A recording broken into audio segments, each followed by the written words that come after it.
India telah melampaui Cina untuk menjadi negara dengan jumlah penduduk terbanyak di dunia, dengan lebih dari 1.400.000.000 orang. Pada bulan April 2023, perhentian pertama kita adalah Dharavi, yang terletak di jantung Mumbai. Tempat yang akan sepenuhnya menghancurkan asumsi Anda tentang kemiskinan dan kesuksesan. Dengan 1 juta orang yang tinggal di hanya 2,39 km persegi. Itu berarti kepadatan penduduk lebih dari 418.000 orang per kilometer persegi, menjadikannya lebih padat daripada Manhattan. Beberapa gang begitu sempit, hingga Anda harus berbalik badan untuk bisa melaluinya. Dan keluarga menjalani kehidupan mereka di ruang yang lebih kecil dari sebagian besar lemari di Amerika, meskipun apa yang mungkin Anda harapkan dari kumuh terbesar di dunia. 1 juta penduduk ini menghasilkan $1 miliar setiap tahunnya. Ya, Anda tidak salah dengar, $1 miliar. Mereka telah menciptakan ekonomi daur ulang dan manufaktur besar yang memproses sampah dari seluruh India. Produk mereka begitu sukses, sehingga bahkan dijual di Amazon. Koper yang Anda beli secara online mungkin diproduksi di salah satu bengkel ini. Yang lebih mengejutkan, Dharavi memiliki sekolah swasta yang memungut biaya sekitar $450 per tahun. Rumah di sini harganya sekitar $25.000 dan sewa bulanan rata-rata $160 di negara di mana 85% penduduknya beragama Hindu. Anda akan menemukan kuil-kuil indah di samping pabrik-pabrik pakaian yang mengekspor produknya ke seluruh dunia. Semangat kewirausahaan di sini benar-benar luar biasa. Infrastruktur di sini menceritakan kisahnya sendiri. Air disediakan secara gratis, tetapi hanya tersedia selama 3 jam setiap hari. Jika Anda tidak mengumpulkan air selama waktu tersebut, Anda harus menunggu sampai besok. Sungai yang mengalir melalui area ini menerima semua limbah industri, menjadikannya sesuatu yang hampir tidak mirip dengan air lagi. Namun, ini adalah tempat yang sama di mana film pemenang Oscar tahun 2008, Slumdog Millionaire, difilmkan, yang membawa perhatian internasional kepada komunitas luar biasa ini. Sekarang mari kita bicarakan salah satu aspek yang paling dihormati namun kontroversial di India, Sungai Ganga. Bagi umat Hindu, ini bukan sekadar air, melainkan kekuatan ilahi. Dimandikan di Sungai Ganga berarti pemurnian jiwa, dan dikremasi di tepiannya melambangkan penyelesaian siklus hidup, membebaskan jiwa dari siklus reinkarnasi yang tak berujung. Setelah kremasi, keluarga menyebarkan abu di sungai, yang tampaknya cukup biasa. Namun, tidak semua mayat dikremasi. Orang muda, wanita hamil, dan orang yang dianggap suci secara spiritual langsung dibuang ke sungai. Ya, mayat-mayat itu masuk ke air yang sama yang digunakan oleh jutaan orang untuk minum, mandi, dan upacara keagamaan. Sapi suci, ketika mati, juga mendapat nasib yang sama. Selama pandemi COVID, praktik ini menciptakan pemandangan mengerikan. Mayat-mayat yang sudah membusuk ditemukan di tepi sungai di desa-desa seperti Gamar di Uttar Pradesh, yang dimakan oleh anjing liar dan burung gagak. Jika Anda sudah menonton sampai sini, kami senang Anda menikmati video ini. Jika demikian, jangan lupa untuk mendukung kami dengan berlangganan saluran kami dan menyalakan notifikasi. Kami masih memiliki banyak hal untuk dibagikan kepada Anda. Sekarang, mari kita memasuki dunia kuliner India yang penuh dengan hidangan yang bisa menyebabkan diare setiap hari. Mari kita mulai dengan sesuatu yang disebut penduduk lokal sebagai roti yang ditekan di ketiak. Alih-alih menggunakan tangan atau alat untuk meratakan adonan, penjual benar-benar menyelipkannya di bawah ketiak mereka. Membiarkan panas tubuh dan kelembapan bekerja pada adonan sebelum digoreng dalam minyak. Syaratnya adalah orang tersebut tidak boleh memiliki bau badan, yang entah bagaimana membuat ini diterima. Kemudian ada smoothie lidah buaya, di mana penjual memotong lidah buaya dengan tangan kosong, memeras lendirnya, menambahkan sirup, dan menyajikannya sebagai minuman kesehatan. Penjual jus tebu tidak mengupas tebu. Mereka hanya mengusap bagian luar dengan kain sebelum menekan dan memerasnya. Di negara bagian Chhattisgarh, ada saus semut merah yang disebut chapra, yang merupakan makanan lezat yang terbuat dari cairan tubuh semut dan telur, dikeringkan dan digiling dengan garam serta pemanis. Asam formiat dalam semut menciptakan rasa manis dan pedas. Jika Anda tidak ingin mencoba petualangan kuliner, Anda bisa memilih hidangan nasi tradisional seharga sekitar 50 sen. Setelah itu, coba panipuri, roti air, salah satu makanan jalanan paling ikonik di India. India memiliki kelebihan dan kekurangannya. Tetapi hey, tidak setiap hidangan adalah perjudian. Kan? Bagi yang benar-benar petualang, ada paan api di New Delhi dan Mumbai. Campuran rempah-rempah, buah kering, biji-bijian, dan saus yang dibungkus daun sirih ini benar-benar dibakar sebelum dimasukkan ke dalam mulut Anda. Api akan padam saat Anda menutup mulut. Dan orang lokal percaya ini dapat mengobati batuk, pilek, dan sakit kepala sekaligus meningkatkan kesehatan tubuh secara keseluruhan.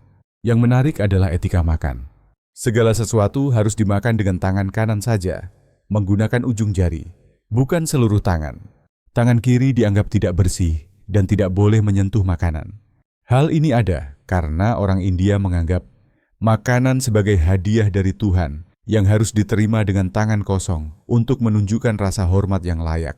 Banyak hidangan tradisional seperti roti dan chapati sengaja dirancang untuk dimakan dengan tangan, menjadikan penggunaan alat makan tidak praktis. Apakah Anda berani mencoba sandwich ketiak, smoothie lidah buaya, saus semut merah, atau paan api? Tinggalkan komentar dengan hidangan yang paling Anda ingin coba. Dan jika Anda ingin melindungi perut Anda, tekan nomor 1. Sebagai bonus, Anda bisa mencoba beberapa teknik pijat India yang menggunakan tangan bersama energi kosmik untuk membantu mengurangi kelelahan. Dan seperti ada paan api untuk dimakan, ada juga api dalam potongan rambut. Mencukur di India benar-benar unik. Biayanya sekitar $1.25. Tetapi tukang cukurnya bekerja seolah hidupnya bergantung padanya. Hubungan India dengan sapi lebih dari sekadar penghormatan agama, tetapi juga masuk ke dalam ekonomi praktis dan kebijakan sosial. Membunuh sapi adalah larangan mutlak, sementara kerbau, domba, dan kambing bisa disembelih. Ini berarti daging sapi di India berasal eksklusif dari kerbau, bukan sapi.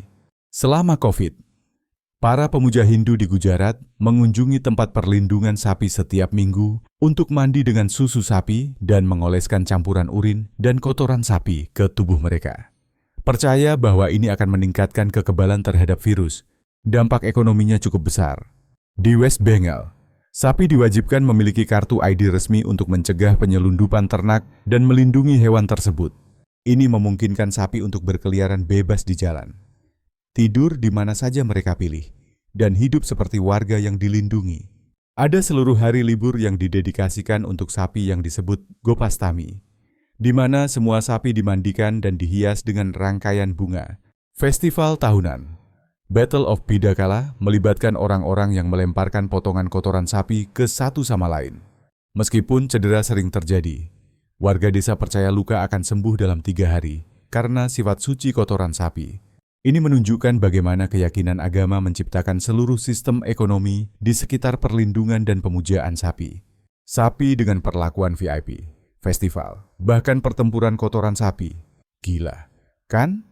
Tinggalkan komentar ya jika Anda terpesona. Jika tidak, beritahu kami pendapat Anda. Salah satu masalah terbesar di India adalah buang air besar sembarangan, terutama di daerah pedesaan di mana akses ke toilet sangat terbatas.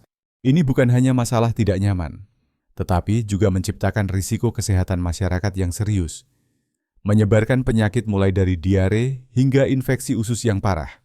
Pemerintah telah meluncurkan kampanye besar untuk mengubah ini, termasuk inisiatif No Toilet No Bride dan insentif uang tunai bagi keluarga yang membangun toilet. Namun, perlawanan budaya tetap kuat. Banyak komunitas menghindari membangun atau menggunakan toilet karena tabu terkait dengan penanganan limbah manusia, yang dianggap tidak suci secara spiritual. Kebiasaan lama dan keyakinan budaya seringkali mengalahkan pertimbangan kesehatan praktis. Berjalan melalui Delhi, Mumbai, atau Kolkata, Anda akan mendengar suara khas yang menandakan seseorang akan meludah. Meludah di tempat umum sangat umum, terutama di kalangan pria, dan sering dianggap sebagai cara alami untuk membersihkan tubuh atau bahkan sebagai gestur maskulin. Beberapa orang menghubungkannya dengan keyakinan agama tentang mengeluarkan kotoran tubuh. Meludah sembarangan menyebarkan penyakit pernapasan, termasuk tuberkulosis, dan India memiliki tingkat TB tertinggi kedua di dunia. Otoritas kesehatan telah mencoba kampanye kesadaran, tanda peringatan, dan pendidikan kebersihan. Tetapi praktik ini tetap sangat melekat dalam kehidupan sehari-hari, terutama di jalan dan transportasi umum. Transportasi di India mengungkap wawasan menarik tentang bagaimana masyarakat berfungsi ketika 1 miliar orang harus bergerak. Jika Anda perlu naik bus atau kereta, Anda hampir tidak akan pernah kesulitan untuk naik, tidak peduli seberapa penuh tampaknya. Bahkan ketika orang benar-benar bepergian di atap atau tergantung di sisi. Tampak seperti bisa jatuh kapan saja. Jika Anda meminta untuk naik, mereka akan selalu menemukan cara untuk memeras Anda agar bisa masuk. Namun, disinilah konsep keadilan Barat benar-benar terbalik. Menunggu dalam antrean sama sekali tidak berarti di India. Orang India beroperasi dengan tatanan sosial mereka sendiri yang membingungkan para turis. Anda bisa berdiri dalam antrean yang rapi, tertib selama berjam-jam, mengikuti setiap aturan sopan santun.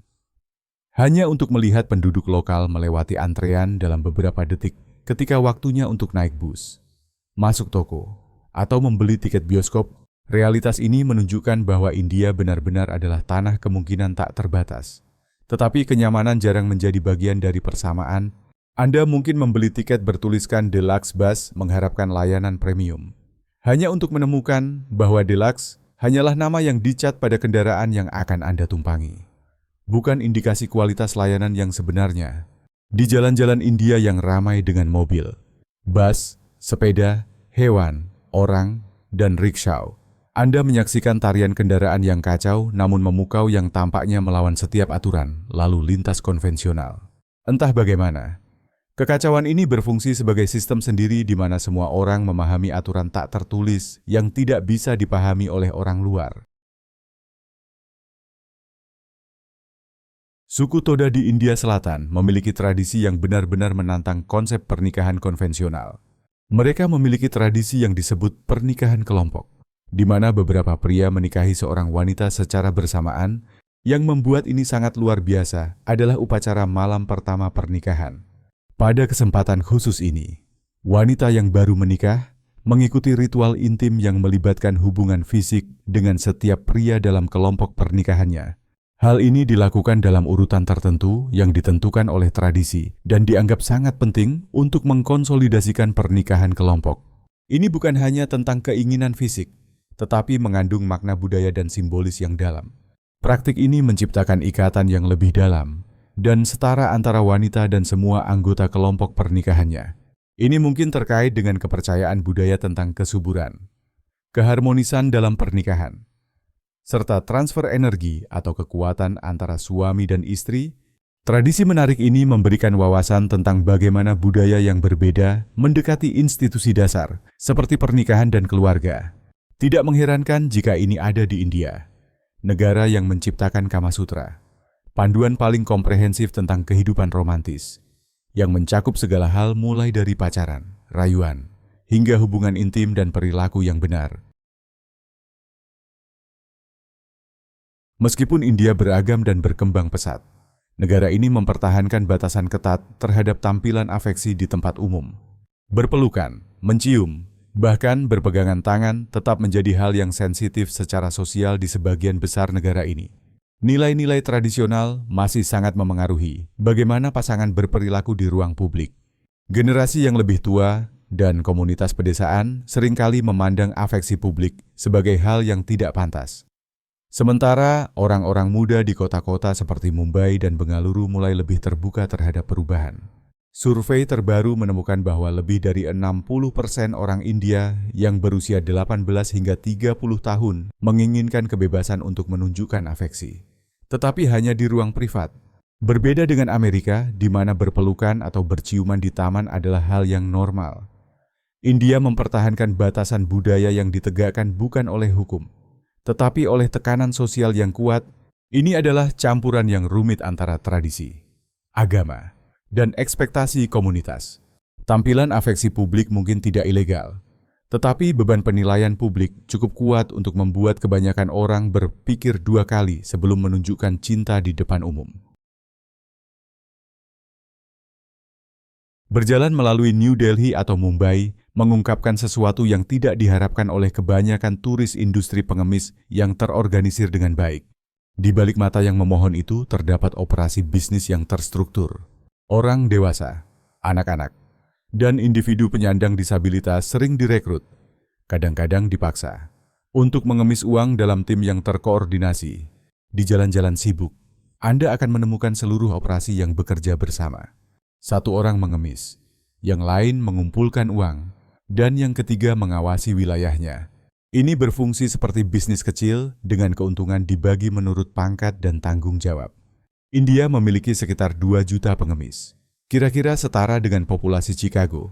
Banyak dari mereka dipaksa bekerja berjam-jam di bawah terik matahari 100 derajat. Sementara turis melihat dengan rasa iba, tanpa menyadari seberapa sistematis dan efisien ekonomi tersembunyi ini sebenarnya. Kontrasnya sangat mencolok. Turis Amerika membeli air minum seharga $2, sementara hanya beberapa kaki dari mereka, anak-anak di bawah 10 tahun, bertarung memperebutkan koin logam untuk bertahan hidup. Agama meresap ke setiap aspek kehidupan sehari-hari di India. Kuil dan tempat suci berfungsi sebagai tempat kenyamanan dan harapan ilahi. Tetapi beberapa pihak memanfaatkan kepercayaan yang mendalam itu. Banyak pengunjung yang menemui hal ini, seorang pria suci atau pemandu kuil memberikan berkat gratis. Lalu beberapa saat kemudian meminta sumbangan, yang seringkali dihitung per anggota keluarga atau per permintaan yang dibuat. Di kuil-kuil terkenal, sumbangan ini bisa mencapai ribuan rupiah, $30 hingga $50 per kunjungan. Kira-kira sebanding dengan biaya makan di restoran penuh di Amerika. Berbeda dengan pengalaman agama Barat yang memiliki biaya atau ekspektasi sumbangan yang jelas. Di India, bahkan doa sederhana bisa dengan diam-diam berubah menjadi layanan berbayar. Pengunjung seringkali dibujuk untuk membeli barang-barang suci, jimat, buah-buahan, atau perhiasan emas yang dijanjikan dapat menggandakan keberuntungan mereka atau melipat gandakan berkat jika mereka membeli lebih banyak barang. Ini adalah kenyataan yang menarik, namun penuh peringatan yang menunjukkan bagaimana kepercayaan yang mendalam dapat bercampur dengan perdagangan, di mana devosi sejati bertemu dengan praktik bisnis yang dihitung. India menghasilkan ratusan ribu dokter kelas dunia, banyak yang dilatih di Amerika atau Inggris. Namun, sistem kesehatan publik negara ini begitu terbebani, sehingga mendapatkan perawatan seringkali bergantung pada keberuntungan semata. Di kota-kota seperti Mumbai dan Delhi, satu rumah sakit umum dapat melayani lebih dari 5 nama-bru pasien setiap harinya, memaksa dokter untuk berlari antara ruang perawatan seperti petugas darurat. Akibatnya, jutaan orang, terutama di daerah pedesaan, merawat diri mereka sendiri dengan ramuan rumah, teh herbal, atau antibiotik yang dibeli tanpa resep.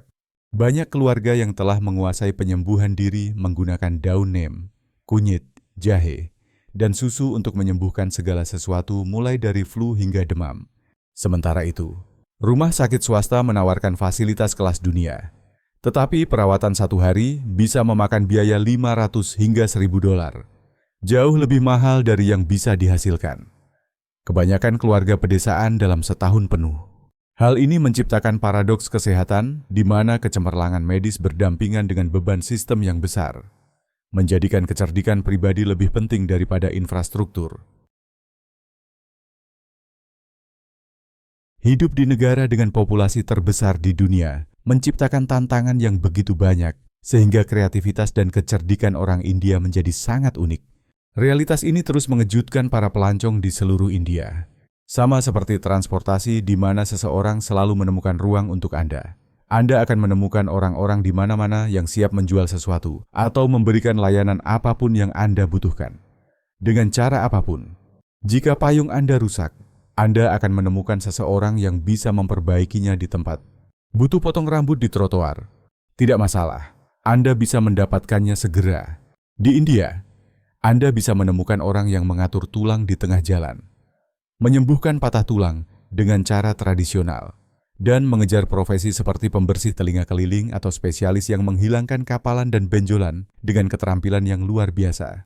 Ini menunjukkan bagaimana kebutuhan benar-benar menjadi ibu dari penemuan ketika lebih dari 1 miliar orang harus menemukan cara untuk bertahan hidup dan berkembang di ruang terbatas dengan sumber daya terbatas. Namun, India juga merupakan negara yang penuh dengan keajaiban, seperti halnya kelangkaan. Untuk menunjukkan kontras luar biasa ini, mari kita jelajahi beberapa pencapaian arsitektur yang paling memukau yang menunjukkan kecerdasan artistik yang mengalir melalui budaya India selama ribuan tahun. Kuil Meenakshi Amman di Madurai berdiri sebagai salah satu tempat terindah di dunia, mencerminkan devosi yang mendalam dan keahlian arsitektur di India Selatan. Didedikasikan untuk Dewi Hindu Meenakshi, kuil ini merupakan karya agung arsitektur Dravida dengan menara yang dihiasi dengan ukiran rumit, gopuram yang berwarna-warni, dan halaman yang dihiasi dengan dekorasi yang tampaknya memancarkan energi spiritual. Meenakshi, yang juga dikenal sebagai Parvati, dihormati sebagai Dewi Cinta, kesuburan, dan kebijaksanaan dalam mitologi Hindu. Kompleks kuil ini mencakup 14 hektar dan memiliki 14 menara megah. Beberapa di antaranya setinggi lebih dari 170 kaki.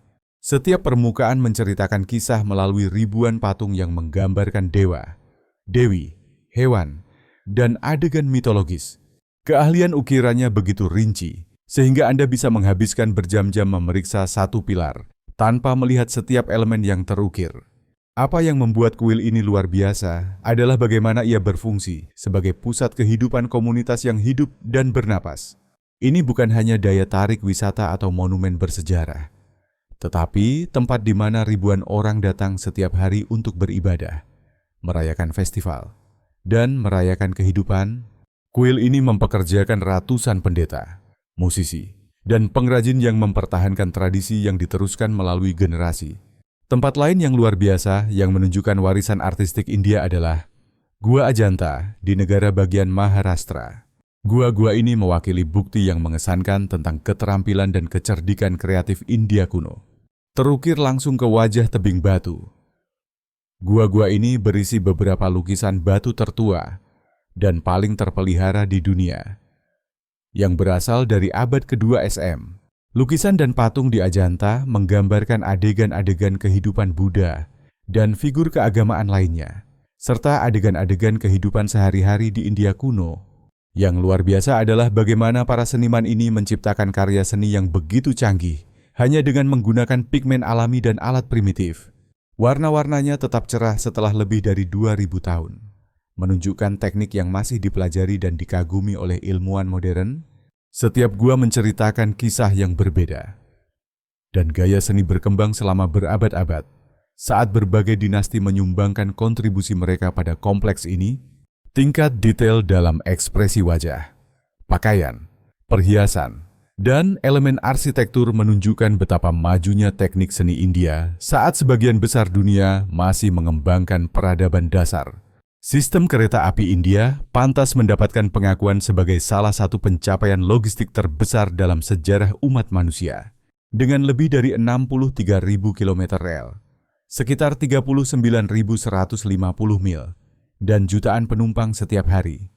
Ini merupakan salah satu jaringan transportasi terbesar dan paling kompleks yang pernah diciptakan. Ini bukan hanya tentang mengangkut orang, tetapi juga jaringan hubungan yang menyatukan kota, desa, dan komunitas terpencil, yang menunjukkan keberagaman luar biasa dan vitalitas negara ini. Sistem kereta api mempekerjakan lebih dari 1.300.000 orang, menjadikannya salah satu pemberi kerja terbesar di dunia. Setiap hari, lebih dari 23 juta penumpang melakukan perjalanan di lebih dari 12.000 kereta yang melintasi anak benua India. Di antara semua keajaiban arsitektur India, tak ada yang begitu memikat imajinasi seperti Taj Mahal di Agra. Monumen yang menakjubkan ini mewakili lebih dari sekadar arsitektur indah. Ini adalah penghormatan terhadap cinta abadi yang telah menggerakkan hati selama lebih dari 350 tahun. Kisah di balik Taj Mahal seperti novel romansa terbesar yang pernah ditulis. Kaisar Shah Jahan membangun struktur megah ini untuk mengenang istrinya tercinta, Mumtaz Mahal, yang namanya berarti mahkota istana. Mumtaz meninggal saat melahirkan anak ke-14 mereka. Dan di tempat tiduran, Shah Jahan berjanji akan membangun monumen terindah di dunia untuk menghormati kenangannya. Pembangunan memakan waktu lebih dari 22 tahun untuk diselesaikan, melibatkan lebih dari 20.000 pengrajin dan pekerja dari seluruh kerajaan dan luar negeri. Pengrajin ahli datang dari Persia, Turki, dan Eropa untuk menyumbangkan keterampilan khusus mereka. Ketelitian arsitekturnya, detail rumit dalam dekorasinya, dan kesempurnaan bentuk geometri membuat Taj Mahal menjadi keajaiban arsitektur yang tiada tanding. Yang banyak orang tidak sadari adalah bagaimana Taj Mahal berubah sepanjang hari. Saat matahari terbit, marmer putih tampak lembut berwarna merah muda. Saat tengah hari, ia bersinar putih cemerlang. Saat matahari terbenam, ia memancarkan cahaya keemasan. Di bawah cahaya bulan, ia tampak melayang seperti mimpi. Ini bukan kebetulan. Shah Jahan sengaja merancangnya untuk mencerminkan suasana hati dan emosi yang berbeda sepanjang hari. Melambangkan perubahan cinta dan kesedihannya, ketelitian matematisnya sangat luar biasa. Kubah utama memiliki tinggi yang persis sama dengan bangunan itu sendiri. Keempat menaranya sedikit miring keluar, agar jika mereka pernah runtuh, mereka akan jatuh menjauh dari struktur utama. Batu permata yang disisipkan menciptakan pola bunga yang begitu detail, sehingga bunga tunggal mengandung puluhan batu berwarna berbeda yang dipotong dengan presisi mikroskopis. Taman-taman yang mengelilingi Taj Mahal mengikuti desain taman surga Persia. Dengan saluran air yang mewakili 4 sungai surga yang disebutkan dalam Al-Quran, seluruh kompleks ini dirancang sebagai representasi surga di bumi. Tempat Shah Jahan dan Mumtaz akan dipertemukan kembali di kehidupan setelah mati. Kami telah melakukan perjalanan melalui 15 aspek luar biasa dari kehidupan nyata di India yang mengungkapkan mengapa negara ini terus memikat dan menantang pengunjung dari seluruh dunia. Dari ekonomi kumuh Dharavi yang bernilai miliaran dolar hingga sungai Gangga yang suci dengan kontradiksi spiritualnya. Dari tradisi makanan yang aneh hingga keajaiban arsitektur yang telah menginspirasi umat manusia selama berabad-abad. India menantang setiap penjelasan sederhana atau kategorisasi mudah. Saya benar-benar penasaran dengan reaksi Anda terhadap fakta-fakta ini tentang kehidupan nyata di India. Mana yang paling mengejutkan Anda? Apakah Anda pernah mengalami perbedaan budaya ini selama perjalanan Anda sendiri? Bagikan di komentar di bawah fakta. Mana yang paling menarik atau mengejutkan menurut Anda? Dan beritahu saya, jika Anda menemui kontras budaya serupa di negara lain yang Anda kunjungi, kami selalu menantikan untuk mendengar lebih banyak dari Anda. Dan jangan lupa tekan subscribe. Aktifkan bel notifikasi agar kami dapat bertemu lagi di video berikutnya. Terima kasih banyak telah bergabung bersama kami hari ini. Semoga Anda menikmatinya.